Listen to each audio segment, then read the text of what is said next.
Alright guys, welcome to the vlog. My name is MisterET, and today we'll look at how to transform this into this. And as always, if you like the content of these vlogs, please subscribe, leave a comment, turn on notifications, and leave a big fat thumbs up. I appreciate it.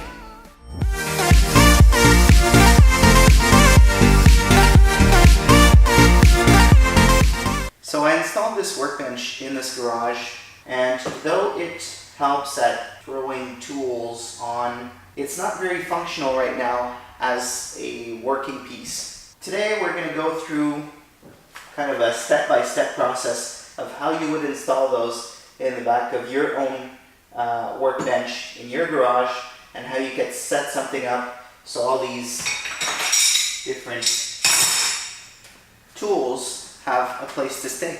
So you're going to need a number of different things to get this done.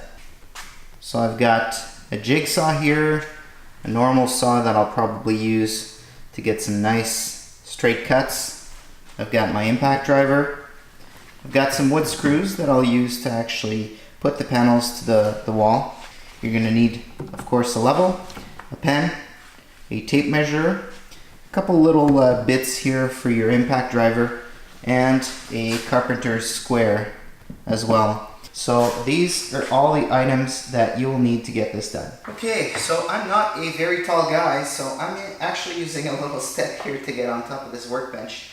I actually forgot, this tool here is a stud finder. It's actually pretty good to have when you're on these walls here and you're trying to find studs. So what we're going to be doing to install these panels, so these panels are 4 by 8. And I'm actually going to be installing about 4 wide here. So what we're going to be doing first off is identifying where we have our beams on these back walls. So what I usually do is just go over my wall like this.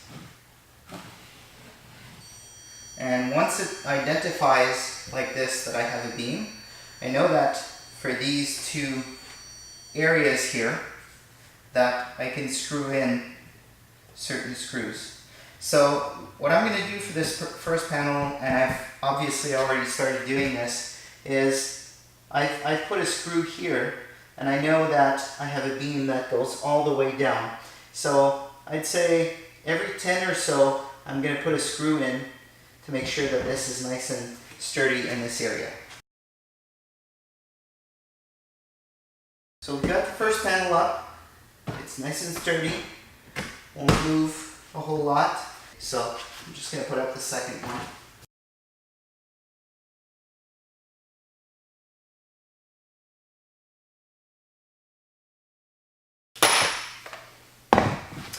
Okay, now that we've got 2 panels up here and they're fairly sturdy, the third panel we're actually going to have to adjust a bit. So we're now getting to the point where we're going to need to cut one of these panels around the window that's right there.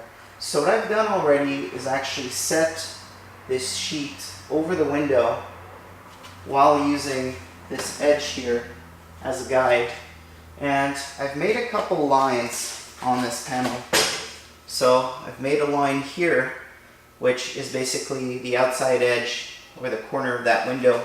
I've also made another line here, which basically tells me that I'm going to need this area here and I'm going to need this area here, but basically everything that is inside here will actually need to be cut out.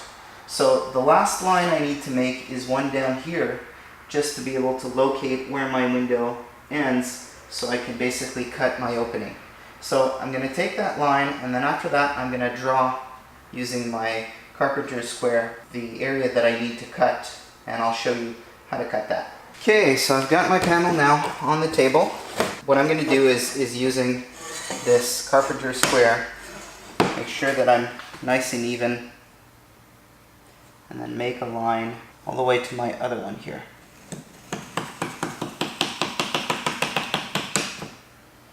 Okay, so this is basically what I'm keeping. So I'm going to do the same thing here at the bottom, making sure that I'm nice and straight.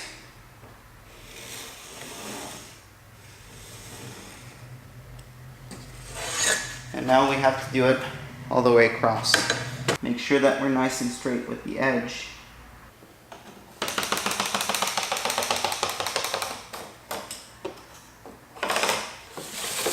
We're just going to carry that all the way to the bottom here.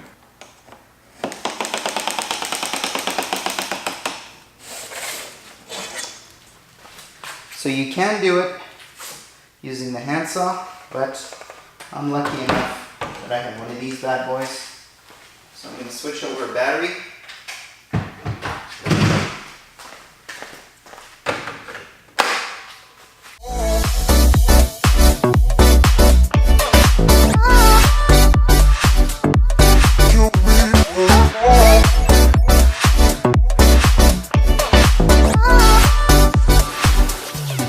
And here we go.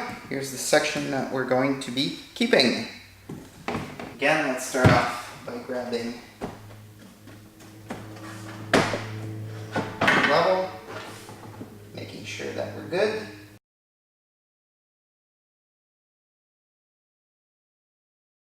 Okay, so we've got 3 panels fully bolted down, and now we only have one more left here on this other side.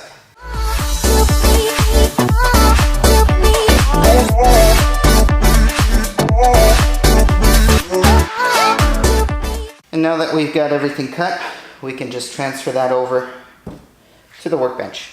So after making a small adjustment off camera to remove a little bit of material down here, let's try and test fit this again. Excellent. The best thing to do here would be to have a second person, and for this person just go to the side here and actually make a couple marks so we can get this hole started. But since I'm doing this by myself, here's what I'm going to do.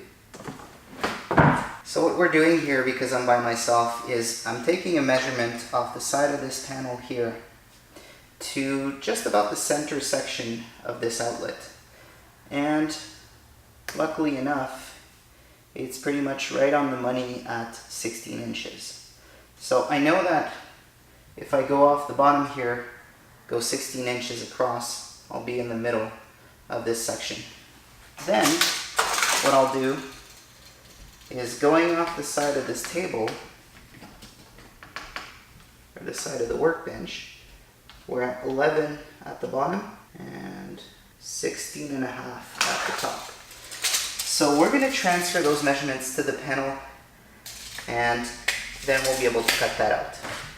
What we'll be doing here is just making sure we're off the edge. We'll put some weight. We'll actually be using the jigsaw to do this one because it's going to work a lot better.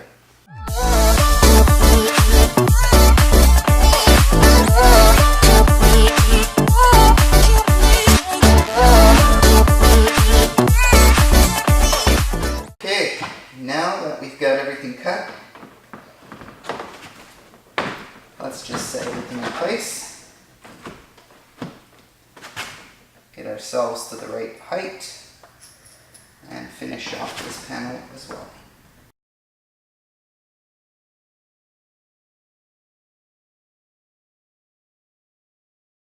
And there we go. Everything is installed. So now that all of this is up, it's time to put up all of these guys.